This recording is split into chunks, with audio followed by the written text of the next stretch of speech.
Ma'am अभी मैंने हाल में ही शायद ये 4-5 दिन या एक हफ्ते से ज़्यादा की बात नहीं है।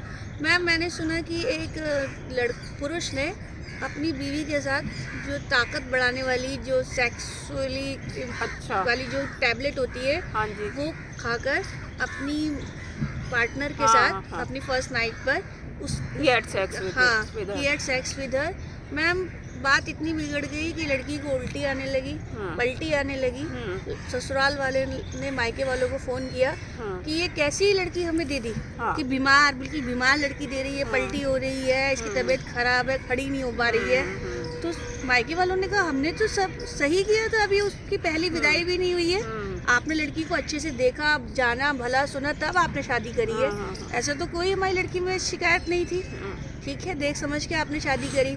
तो मैम ये हुआ कि अपनी लड़की ले जाओ। ससुराल वालों ने इलाज तक नहीं करवाया और पहली अभी शादी को 4 ही दिन हुए हैं, ठीक है। फिर मायके वाले गए हैं, लड़की को लेके आए हैं, किसी ऐसी क्लिनिक में उसका इलाज करवाया तो ड्रिल वगैरह लगी तो थोड़ी देर की तबीयत ठीक हुई, जैसे कहते हैं थोड़ा सा इंस्टेंट आराम मिल रहा। फिर उसके बाद लेकिन लड़की की हालत बिगड़ती गई। तो लड़की की मामी ने दवाओं देकर पूछा कि क्या हुआ बेटा। तो पहले तो वो झिझक के मारी नहीं बता पाई। तो उसने बताया कि मेरे पति ने गोली खाकर टैबलेट लेकर मेरे साथ ऐसे संबंध बनाए हैं, ठीक है। तो जब गायनी को दिखाया गया तो उसने कहा कि इसके साथ ऐसा हुआ है जैसे कि गैंग रेप। और मैम उसी वजह से उस लड़की ने दम तोड़ दिया। शादी के 5वें दिन ही वो लड़की ने दम तोड़ दिया मैम। मैम तो हम कैसे मान सकते हैं कि आज का शिक्षित पुरुष भी इन काम वासना वो सॉफ्टवेयर उसमें थे? हाँ, सॉफ्टवेयर इंजीनियर है। अच्छा। आज का युवा पीढ़ी भी मैम सीरियस है मुद्दे। तो ये है कि एक तो सबसे पहले इसका जो मेन वो निकल के आता है ना आपका, कि आप वो ना होइए, झिझकिए मत इन चीज़ों में। इसीलिए सेक्स एजुकेशन पे जोर दिया जाता है कि स्कूल में होनी चाहिए बजाय फालतू की चीज़ों के, है ना। तो ये चीज़ें होनी चाहिए जिससे वो झिझके नहीं, और कोएड में भी पढ़ना चाहिए लड़कियों को, ठीक है। तो बाद में जब शादी होती है तो आप साथ रहते ही हो ना, कोई ये थोड़ी अलग अलग क्लास है, एक अलग कैमरा उसका, एक अलग कमरा आपका है, ये थोड़ी होता है। शादी के बाद होता है क्या ऐसा? पार्टनरशिप में होता है क्या ऐसा? विदाउट शादी भी जो पार्टनरशिप होता है उसमें क्या अलग अलग होता है? तो फिर आप पहले क्यों करते हैं जब साथ रहना है बाद में? तो इसी वजह से तो बहुत मुश्किलें तो इसी वजह से आती हैं कि लड़कियां झिझकती हैं। अभी भी अच्छी खासी एजुकेटेड लड़कियां झिझकती हैं सब बात करने से घर में। तो एक टैबू है, मतलब नहीं कर पाती हैं। तो एक तो पहले तो सेक्स एजुकेशन बिल्कुल होनी चाहिए, और पेरेंट्स को बात करनी चाहिए बच्चों से, एक हद के बाद लड़की से और लड़कों से दोनों से बात करनी चाहिए, ठीक है।